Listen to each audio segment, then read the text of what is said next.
এর ব্যবসার প্রথম দিনে আপনার অনুভূতিটা কেমন একটু প্রকাশ আমার করেন? অনুভূতিটা হচ্ছে যে আমি প্রথম ব্যবসা চেষ্টা করতেছি। প্রথম দিনই আপনার কাস্টমার আসছে 20 থেকে 25 জন, তাদের সাথে কথাবার্তা বললাম।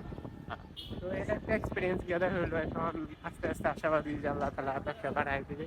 আচ্ছা, আচ্ছা। চেষ্টা আর করতেছি। যদি আজকেও কোনো মানে সারাদিনে বিক্রি না হয়, তো আপনার কি মানসিকতার অবস্থাটা কেমন হইবে আসলে? মানসিকতার অবস্থা হচ্ছে এরকম যে আমার সাথে আমার এক ভাই আছে, তরিকুল ভাই। আর আমার অবস্থা হচ্ছে যে 1 মাসের যদি কোনো সেল না হয় আমি ভাঙ্গা পড়বো না ইনশাআল্লাহ।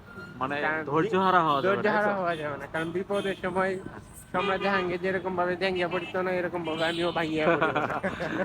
তা আমরা এখন যে আছি এই রোডটার নাম কি? এই রোডটা মূলত এটা হচ্ছে যে এই আপনার যে কত আগা। সুন্দর মেলার মতো আছে। জি জি, আমরা হচ্ছে এটা হচ্ছে সরকারি কর্ম কমিশনের সামনে আমরা এখন এখানে ব্যবসা করবো।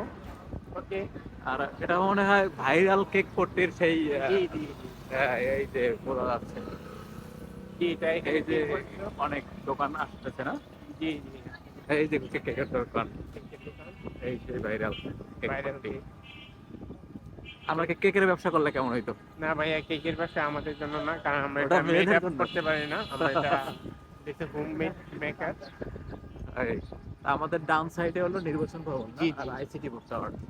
দেখেন দেখেন আচ্ছা, ওইখানে। এই যে কত সুন্দর কেকের দোকান উঠে গেছে। বাহ!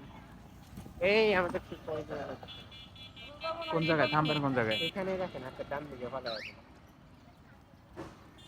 আচ্ছা, আমরা রয়েছি এখন নির্বাচন ভবনের এখানে আমাদের নতুন বিজনেস এর উদ্দেশ্যে। রাখেন আসলে রাখেন, ভিতরে যান।